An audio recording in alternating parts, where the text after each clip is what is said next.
We have a question from user Pixie on YouTube who says, is it possible to change the bones of the face and skull?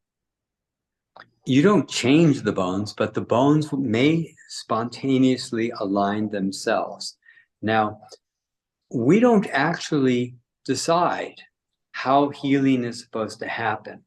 The body decides that. So Bob Rasmussen, my teacher, who showed me the basics of how we would start working with quantum touch, he told me a story of his daughter, and she had been in an auto accident and her teeth became misaligned from the auto accident. So he ran energy and the teeth realigned themselves because the body knew the teeth were out of alignment.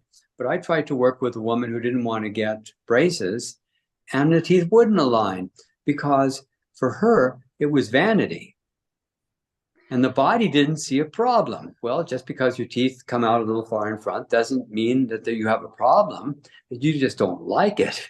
So I don't rearrange anything.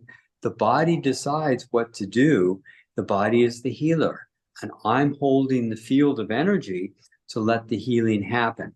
So I don't change a person's face or do anything like that. I just give the energy and let them do their own self-healing. All healing is ultimately self-healing.